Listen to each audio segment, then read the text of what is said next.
সেই সকাল থেকে এসে বসে আছি। কখন কালকে কয়ে আসলো যে কে বলে আসবি, কম্বল টম্বল দিবি, শীত পড়েছে। তা আমি আবার বললাম যে তোমরা বাপু আমার পরিচিত, সেই কম্বলগুলো দেখে আমার খুব লোভ হয়, তা আমাকে একটা কম্বল টম্বল দেওয়া গেলে দিও।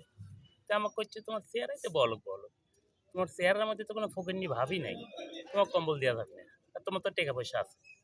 তা আমি বললাম যে টাকা পয়সা নয়, খাওয়ার টাওয়ার আছে, কিন্তু কম্বলটা দেখলে একটু ইচ্ছা হয় না যে আমি কি একটু কম্বল পেতে পারি না।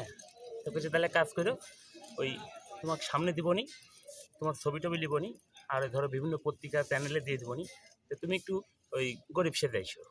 তা আমি আবার করলাম যে গরিব সেজে এসতে হলে আবার কী করা লাগবে। তো করছে একটা পাতলা গেঞ্জি গায়ে দিয়ে আসবে, আর ওই যে লুঙ্গি টুঙ্গি পরে আসো, যেন চেহারার মধ্যে একটু গরিব গরিব ভাব থাকে। তো তোমাকে মনে করে কম্বল দিয়ে জড়াইলিয়ে প্রধান অতিথির হাত থেকে কম্বল দেওয়া, তোমাকে ছবি টবি তুলে দেবনি। তা আমি সকাল থেকে এসে কম্বলের আশাতেই বসে আছি, না আমার সামনে তো মনে করেন সেই ভিড়। এখন মনে করেন যে সিরিয়াল ধরে মনে করেন বসে আছি সকাল থেকে 2 ঘন্টা হয়ে গেল, প্রধান অতিথি আসারই নাম নাই। প্রধান অতিথি বলে কখন আসবি, তারপর বলে ওর বক্তৃতা দিবি, তারপর কম্বল দিবি। কম্বলের আশা, তাই আমি তো শীতে কাঁপিচ্ছি, আর যে ঠান্ডা পড়েছে তো কাঁপতে কাঁপতে আমার সোনা পোনা সব সোনা লেগে গেল। এবারে কম্বল নিতে এসে আমি মহা বিপদে পড়ে গেলাম। তারপর আবার শুনেছি কখন কতক্ষণ বক্তৃতা হবে, আবার রায় তো লেগে থাকে না, আল্লাহ মাহবুব জানে।